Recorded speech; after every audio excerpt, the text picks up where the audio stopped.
Morning coast and countryside people.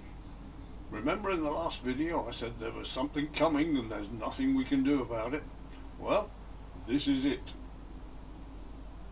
Well, I wasn't going to do the whole of that in my bee suit, but as you can probably guess by now, I've got us a beehive. So I thought we'd go through setting it up. I've already put it together. It was a flat pack that I got from Honey Haven, which I'm very pleased with. So I'm just going to show you how it's set up. I've skipped all the putting together bits, so let's just start at the basics.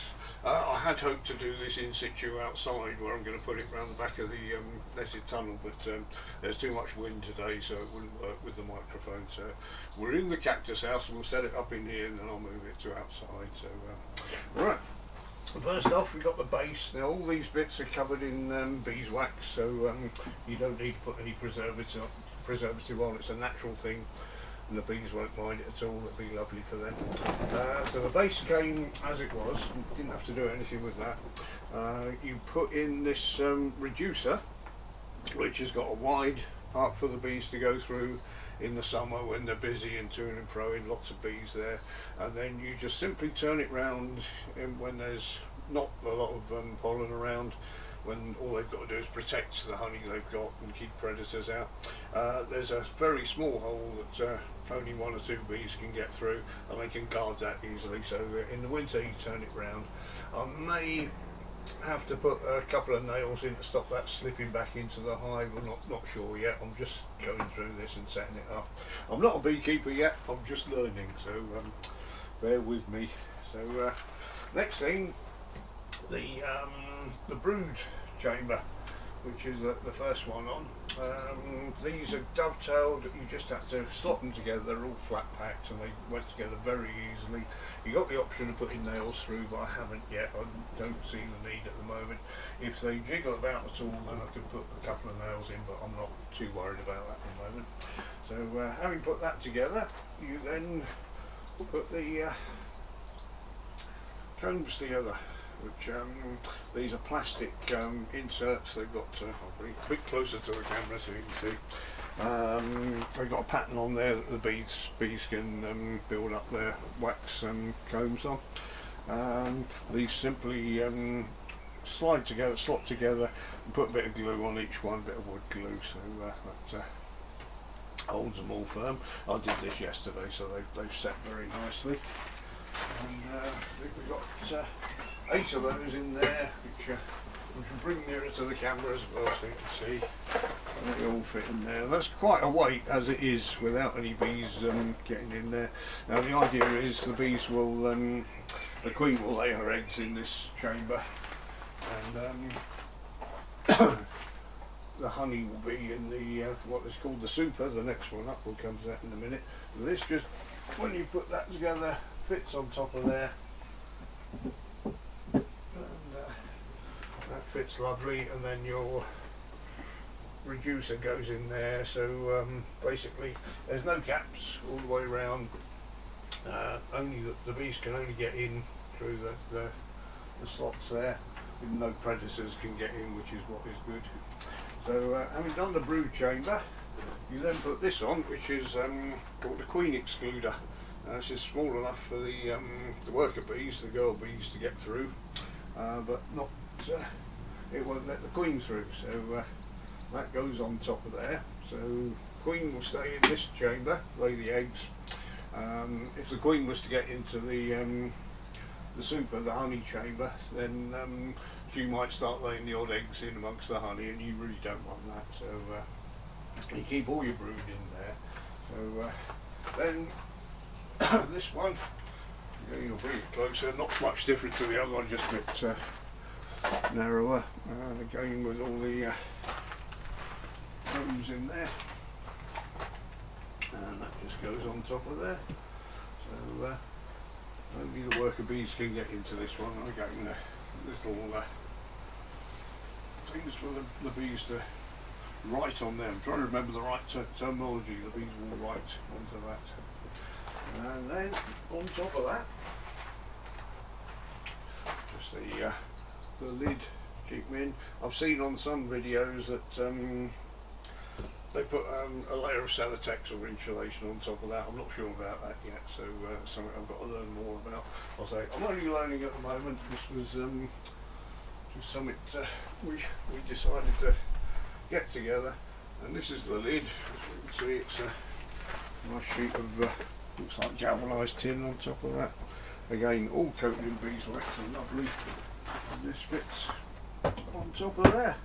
So when it's in situ, I put a ratchet strap around there to hold it all tight, and I'll show you the in situ bit later. If I don't do a video of that, I'll do it in stills.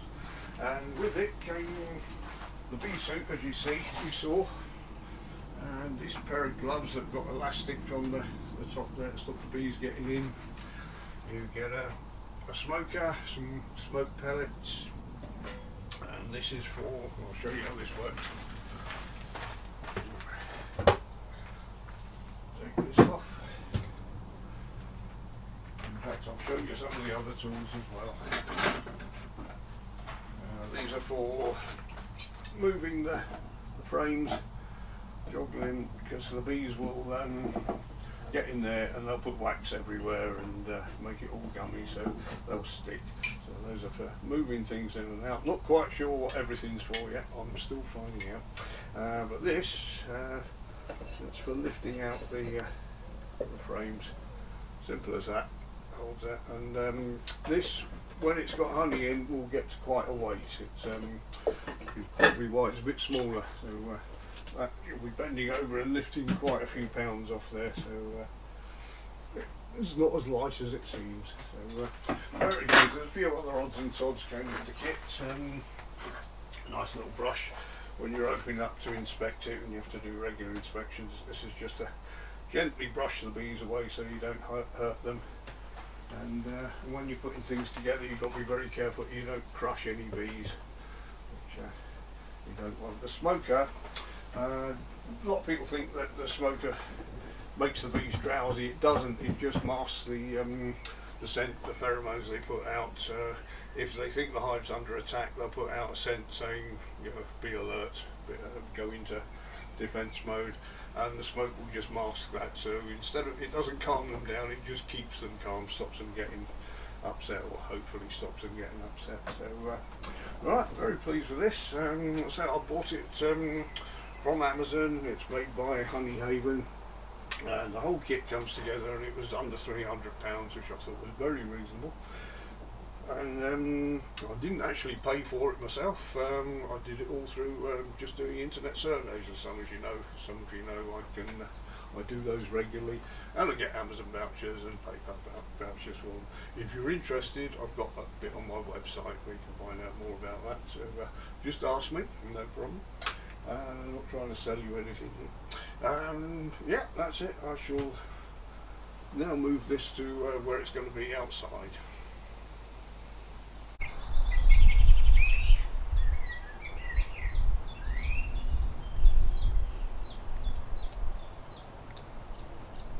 Okay, so this is where the hive's going to live.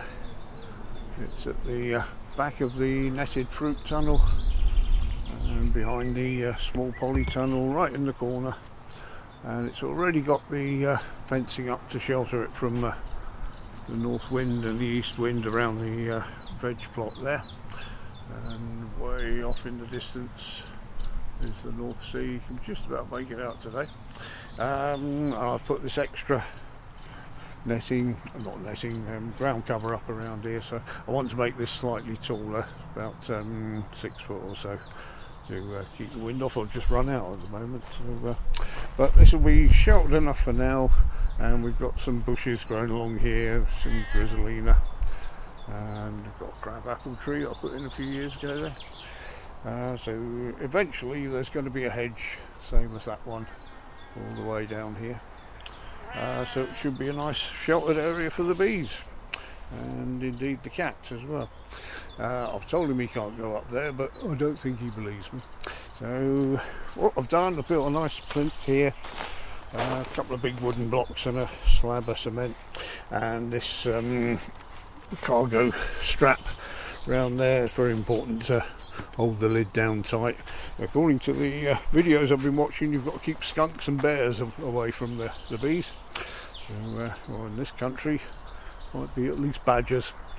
We do have a badger around here, so that's the plan. So hopefully the bees can go up, and over that way we've got Mrs. Zig's flower gardens, where it's got hundreds of bee friendly flowers, and over this direction we've got doesn't look much at the moment, you can't really see it from here. I've got a line of fruit trees, apple trees, pear trees, plums and cherries and things, so plenty of flowers around here for them. And I don't know if they'll get stuck in the fruit tunnel if I open the door in the spring when the flowers are in there, but there's only one way to find out. But we did have a swarm come through a couple of years ago when I had both tunnel doors open on the cactus shop tunnel there, and half the swarm got stuck in the tunnel, and I had to hoik them out one by one with catching them. And we had a swarm in this red bush there last year, I think it was, and a chap came and took them away, and that's kind of where I got the idea for getting some bees of our own, because I thought, well, if I knew how to do it and I knew how to look after them, I could have kept that swarm myself, and we could have had our own bees here. So that's kind of where the seed of the beehive came from. So I'll keep you all informed when we actually get some bees in there, which is the next step. In the meantime, I'm going to keep learning, or trying to learn. So thank you very much for bearing with us all there. See you in the next video.